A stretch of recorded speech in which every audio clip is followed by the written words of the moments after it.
laundry. All black because I have absolutely no style right now and I don't care.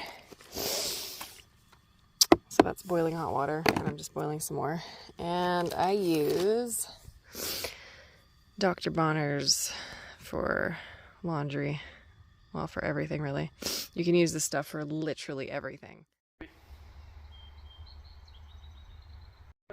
So you can clearly see here how the back end from about here to here is white and then the rest of it is red. It's got that red tinge. So that is a perfect example of seeing that all that unhealthy fur, where exactly it is, and then all that nice soft stuff on the lower end. And that has taken me absolutely forever to do. It's just going through mats is very time consuming, and then she can only take so much, you know. It's a little painful for her too, so you know, I just have to do a little bit every day until it eventually is all out, hey? And then you'll feel much better and a lot cooler, that's for sure.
One thing that I like to have to myself is my bed and my sheets to be dog hair free, and that's how I've always liked it. I like really clean beds, and so it's been a difficult thing for me to try to assimilate to sleeping in my car and sharing my bed with a dog, and like just being so fucking hairy in there.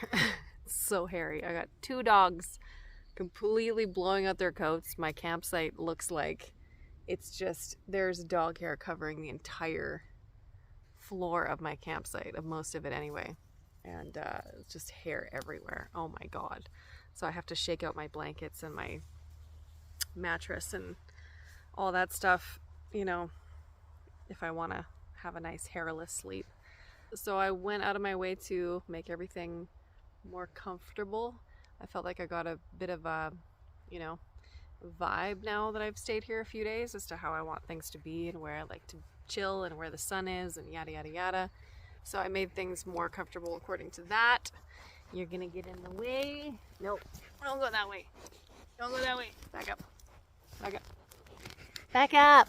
You're being a pain in the butt. This is Paloma. Every time he's on the leash, he specifically likes to be a pain because he knows he's trying to get my attention and be annoyed. I'm starting to fast now during the day, successfully. So I won't eat until about 5 p.m. And I'm trying to incorporate working out and trying to get on track with just losing this weight that I've put on. And, you know, honestly, losing weight is not hard. For me, at least. It just takes time, you know, so I have to be patient. So I don't like being patient, especially when it comes to like my health and my weight. So, you know, I like to go extreme with things and do like fasts and whatever to speed up the process of losing weight. And it works for me, and I enjoy it. I really enjoy fasting. It gives me a sense of control over my life and my body. You know, it makes me feel very disciplined, and I really like that feeling. And it feels really good to reward myself at the end of the day with a meal, and the meal just tastes so much better, and it's better on my digestive system. You know, I've been downing water all day, and it's just better all around for anyone. I believe fasting is amazing. I'll just give you a tour of what my humble abode looks like now. It's pretty. It's very ethereal. Makes me feel very comfortable. You got to run. You can chill out now.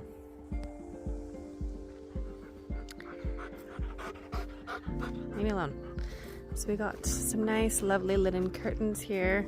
I can close these if I want more shade beyond here. And there's this nice little area in here that's really quite shaded during the day. So this is my little chill spot. And I made myself a tree bed that I'm really fond of, with some wood and wire and straps underneath, and then I just had an extra foamy. So this is pretty great. I hang my little Bluetooth speaker right there or here, and I just chill out here listening to history podcasts mostly. Then I have my little thing I just have stuff in there so it doesn't roll around in my bed. Little mirror for plucking my eyebrows or whatever. And then this is where I have my stove and I sit and cook things.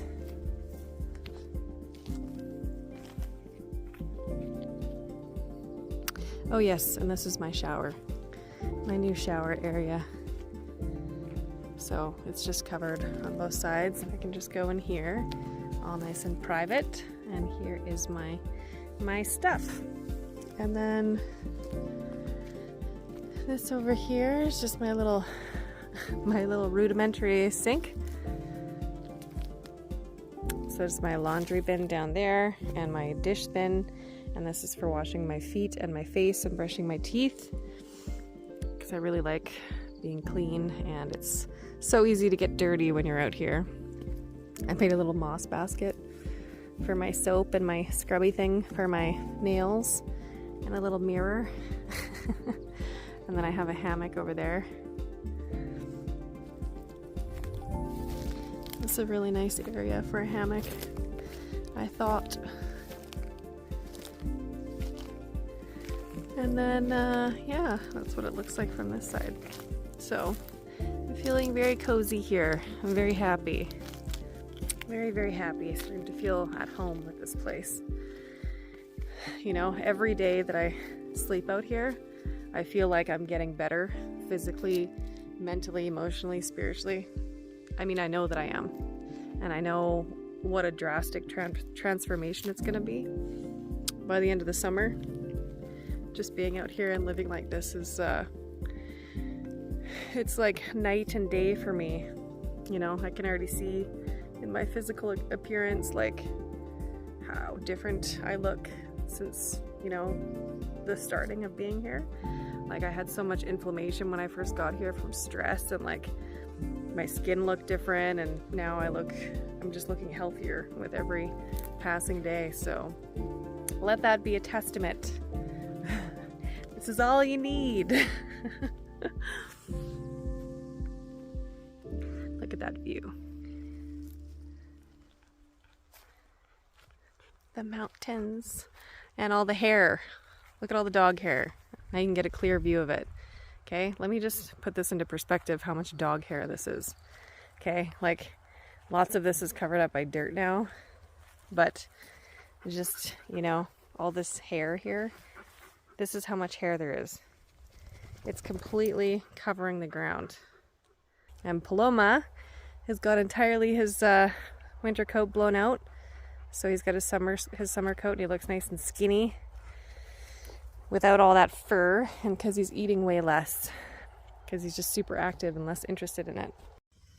So it's actually about midnight, and the dogs are just like super hot, trying to go to sleep in the vehicle, and I can only keep my windows cracked like a little bit because I hate mosquitoes.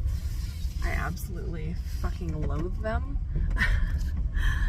So they were dying, so I just decided to take them on a little, just a quick little night drive to get some air in here and cool them down and maybe lull them to sleep a bit like a baby. Except that doesn't work for dogs because they just get excited. Oh my God, where are we going?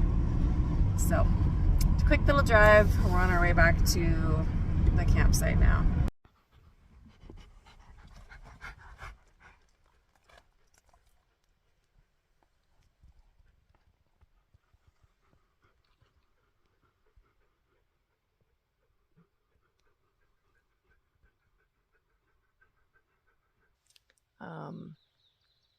The vehicle is so hot. You know, like it was just really warm last night, and it's like I can't leave the car doors open like very much, like the windows, to let air in. I could just like to leave them a little crack or whatever. Because I hate mosquitoes. There's nothing that I loathe more in the world than like almost being asleep and then just hearing like a little right near your ear or your face, and then it's just so annoying, and I have to turn on all the lights and hunt it down until it's dead. Like I can't stand mosquitoes. The one thing on God's green earth that I just cannot stand. So the dogs were hot, right? And I took them for a drive to cool down the car and to let some wind blow in their hair and like, you know, just kind of air out the vehicle, because it was just my dogs are breathing so much, and it was all nice and cool when we got back here, and it's just like, man, Paloma, he just couldn't stop panting excessively, and it was really pissing me off because, you know, he's making the air like heat, like get hotter the more that he does that, right? So he's taking all this nice cool air and just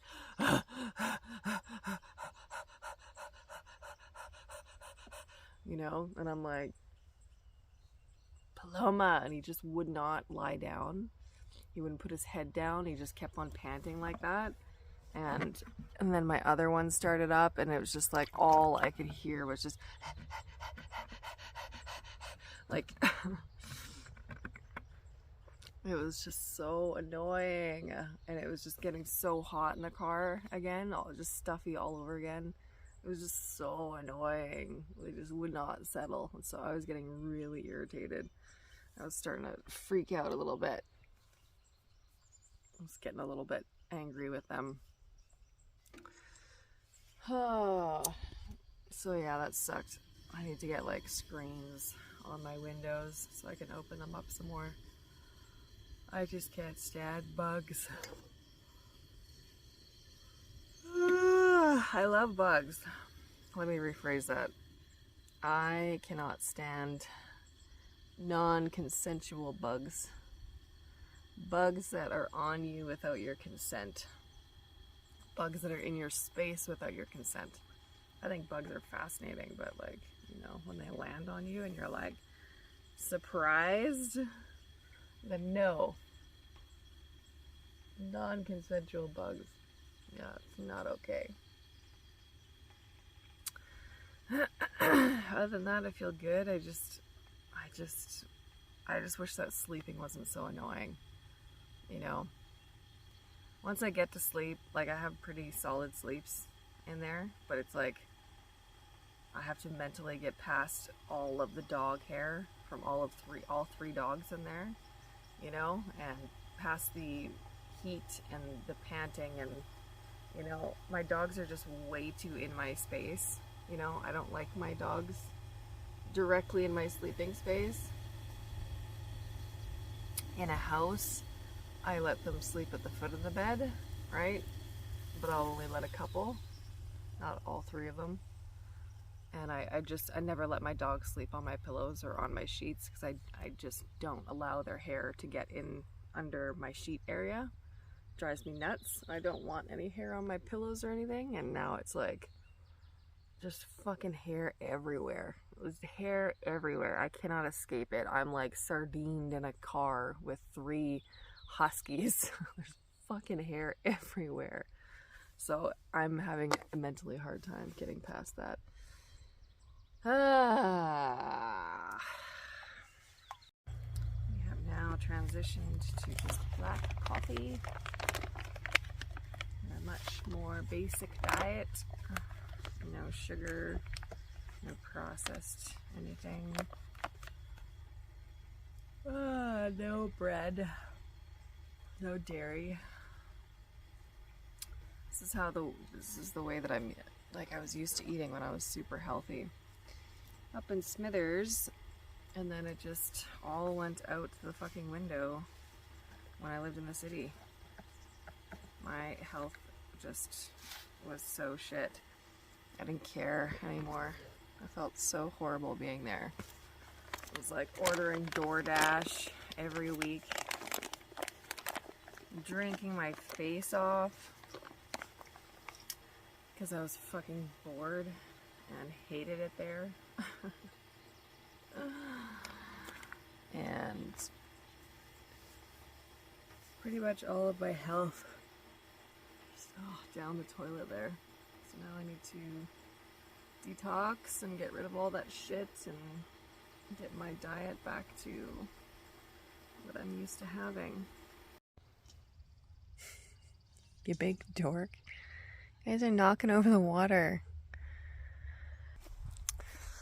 Pretty nice run you guys took yourselves for this morning, huh? Huh? Is that your guilty face? You had me worried sick. Ran too far. You dumped your water. But I'm glad you got exercise. Bunch of dorks. Against my better judgment this morning, I let Beavis and Butthead out for a run together. And they disappeared after like 20 minutes, so I just started driving around. Eventually Suhaila shows up behind me. I can see her in my rear view mirror, and she's just like just tongue just way out, so exhausted.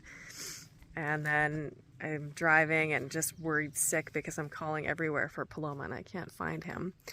So I'm getting worried that he's, run out to the road. Eventually, I drive up and I see him in the distance coming towards me, and I just lose my mind, start getting tears in my eyes because I was so worried about him. And he's just exhausted, like foaming at the mouth.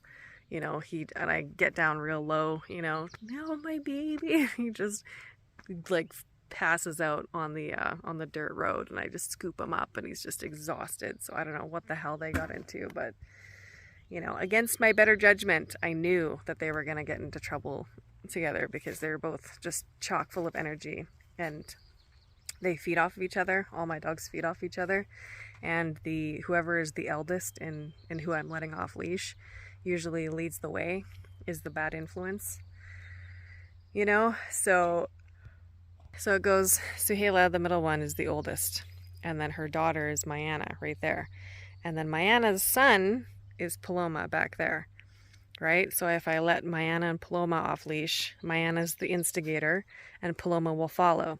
If I let Suhaila and Paloma off leash, then Suhaila's the instigator. If I let Suhaila and Mayana off leash, then Suhaila's the instigator. Like, it's interesting how the hierarchy works. So yeah, now that we're getting more comfortable here, I'm noticing that they're getting more comfortable expanding the time and distance that they spend away from here. And again, I want to emphasize that I am not concerned about my dogs not returning to me. That's never the issue. Never in my life with any of them have I had them take off on me and not come back. It's that there's a road right over there and there's lots of wildlife, and I need to be able to see what they're getting into, and I don't want them aggravating, a bear or something, or getting smoked by a car. So I think I'm gonna have to do the thing that I don't really want to do, which is get shock collars, because you can set the shock collar to the perimeter, like the amount of meters or feet, I don't know how it's measured, that you want them to go outside of my location, right? So I don't really want to do that, but we're just closer to the road now, and I don't know, lots of variables. I just want to keep them safe. So I might get 3 shock collars, and you know, you can set it all to the same setting so they all go off at the same time once they reach a certain distance. And then, you know, you can set the intensity of it so it's not like, you know, a really, really harmful shock, but it's enough that it makes them go, oh, okay, I can't go any further than this. So, yeah, unfortunately, I think I might have to do that just because huskies love to roam. There's nothing that they care about more in the world than exploring.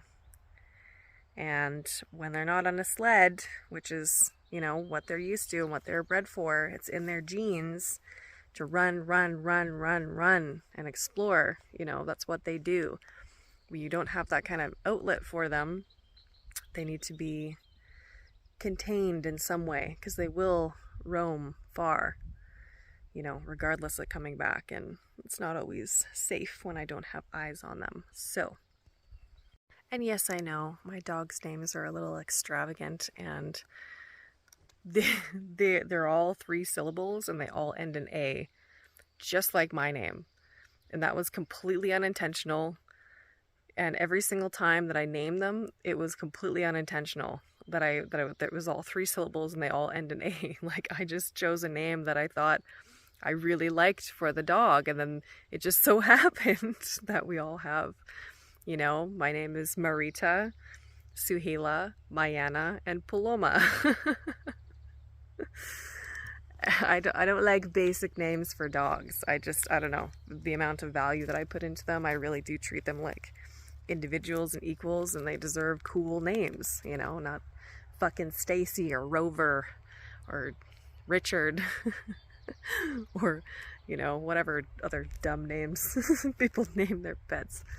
It's just like demeaning. I couldn't be like, Bob, come here, Bob, come here, Richard. Like, it just sounds demeaning when I say it, so I already don't like it. I would never name a human child, that name, let alone something that I love as dearly as one of my dogs. So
oh, my crazy dog crew, hey? Who would have thought that instead of a big family of humans, I would have had a big family of huskies? Who would have thought?